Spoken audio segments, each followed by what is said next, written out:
Hello and a very warm welcome to my dear students in today's class. With Russia moving its tactical nuclear weapons to Belarus, are we inching closer towards a nuclear war? The roadmap will include the current arrangement, the highlights of the deal that has been signed between Russia and Belarus over the movement of tactical nuclear weapons to the Belarusian territory. Other than that, why is Putin doing this? How does he explain himself? What is the arrangement that NATO has with respect to deploying nuclear weapons in countries such as Germany, Poland, as well as Belgium? So we are going to discuss all this in detail today from the perspective of GS Mains Paper Second, from the preliminary perspective as well as from the optional perspective of PSIR.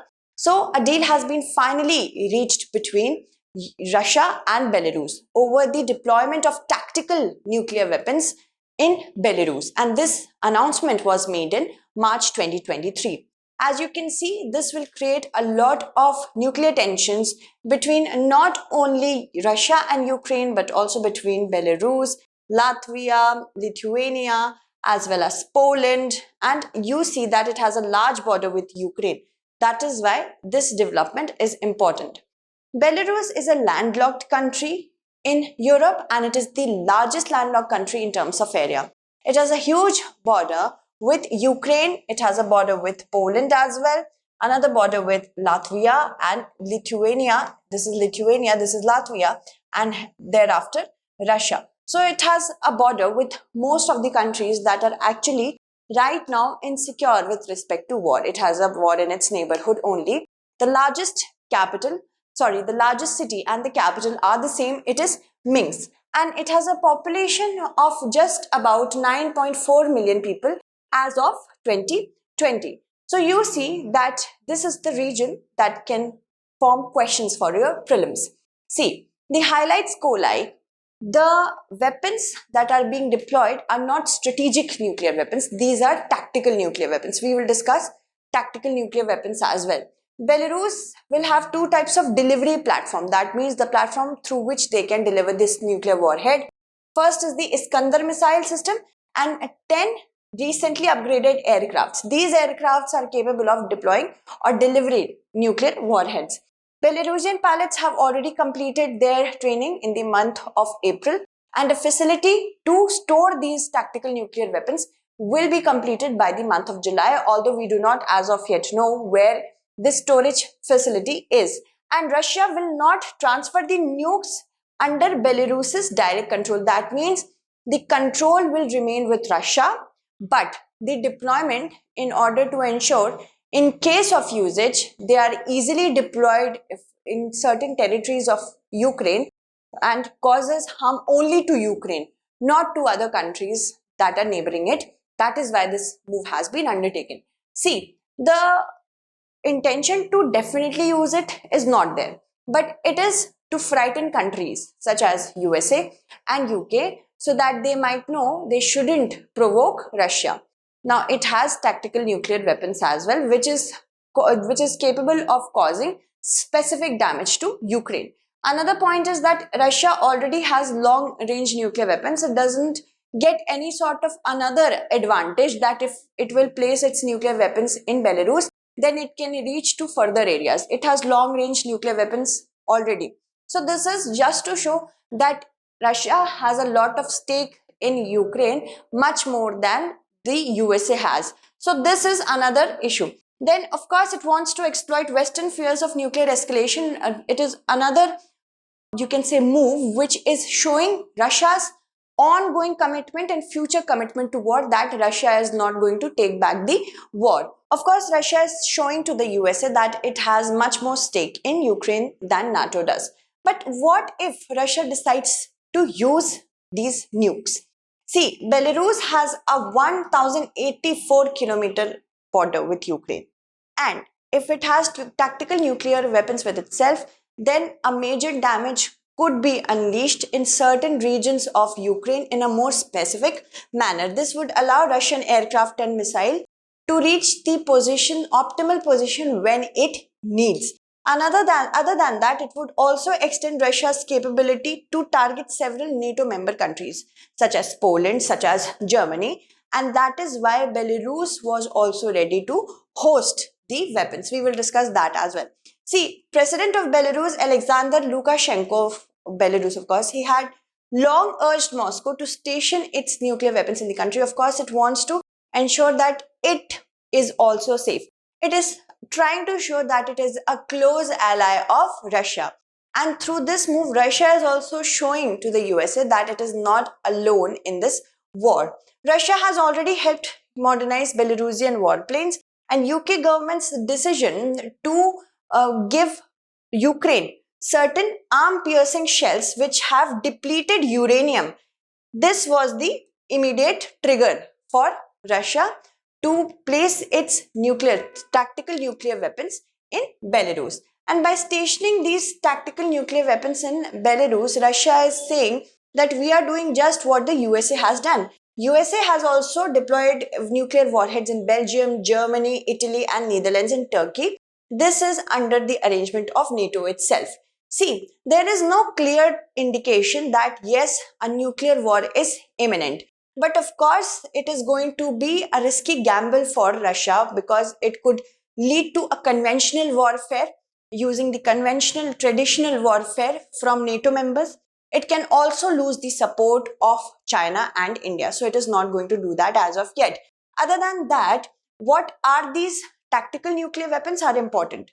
See, these are intended to destroy enemy troops and weapons in the battlefield.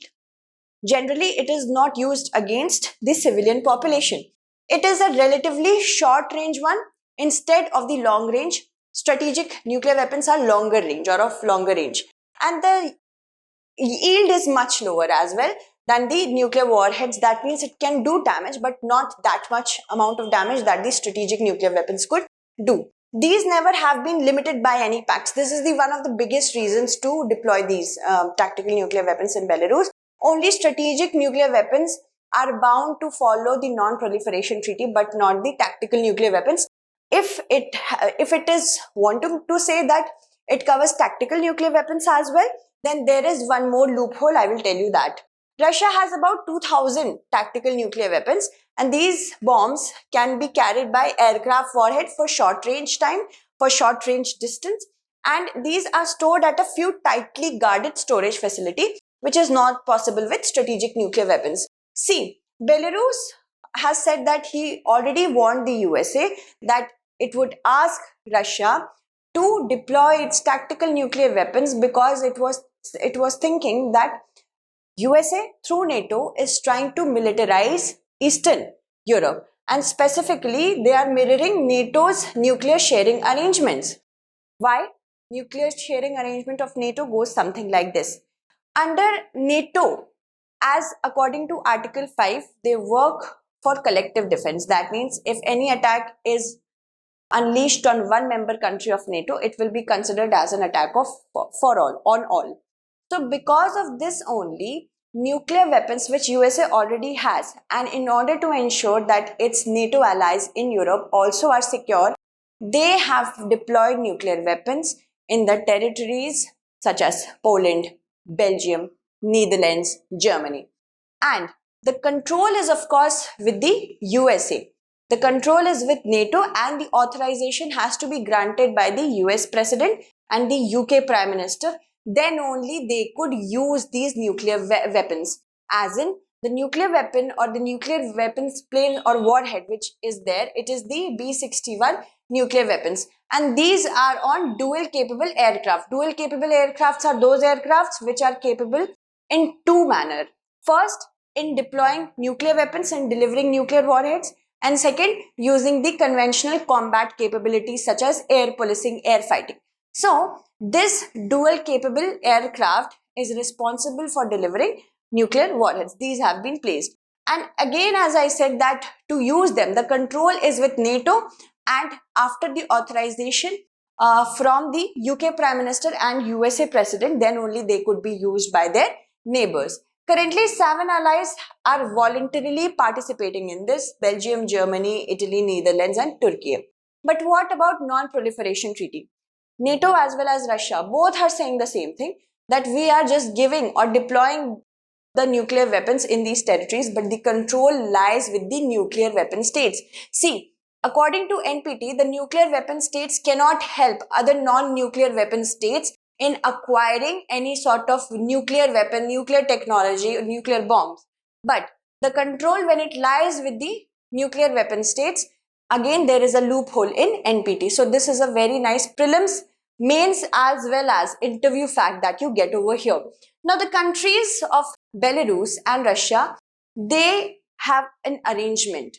First is the conventional bilateral arrangement, other is the through collective security treaty organization. That means if any country is threatened by even civil issues, the other country can rescue them. So under CSTO, there is another arrangement including Belarus, Russia, Armenia is there, Kazakhstan is there, Armenia is over here, Kazakhstan is over here. Another countries also include Tajikistan and Kyrgyzstan. So these countries are a member of CSTO, Collective Security Treaty Organization. Treaty Organization, remember this could be asked in your preliminary exam. So what happens that when USSR was disintegrated, many countries inherited nuclear weapons from USSR. Many of them destroyed it, and certain, of course, many or all, we can say all of them destroyed it. Even Ukraine was one of them. If Ukraine were a nuclear power, then of course Russia wouldn't have dared to attack it. See, by as early as 2022, the Belarusian constitution said that they are aiming to make the region free of nuclear weapons. But now the narrative has changed. Why? We will talk about that as well. While all the nuclear weapons had been withdrawn by late 1996 of November. See, as I told you that Belarus, one of the countries of USSR, also inherited nuclear weapons. It gave it back to USSR, I mean Russia. And now it did not have any sort of nuclear weapons with itself. They never really tried actually leaving the defense arrangement they had with Russia because of NATO, of course. And now they follow situational neutrality. That means whatever the situation may be, they will act accordingly, and they do not have a one-size-fits-all policy. And they wanted to make Belarus an East European Switzerland, so peaceful. But that changed. Why? In 2020, because of the suspect that election in Belarus were not taken accordingly with the USA policies, because USA wants to install its own sort of government in Europe, they started feeling betrayed. So, European Union and the US reacted to the official results of Belarus by putting sanctions and essentially suspending communication with Minsk, Belarus. Now, according to certain incidents also, the Ryanair plane incident, the migrant crisis on the Belarus-EU border, it is sort of a partial blockade for Belarus. So Belarus has been entirely cornered. Now these developments, first sanctions, then the war which is happening next door, the ongoing militarization of Eastern European regions, NATO is also trying to expand the alliance eastward presence. All this has caused a lot of insecurity for Belarus. So these are the many reasons why Belarus is also feeling insecure, and by hosting the deployment of tactical nuclear weapons from Russia, it is trying to send a message to NATO that the pushing of NATO in its neighborhood is not going to go down well. I hope you understood this topic well. That's it. Thank you so much for watching.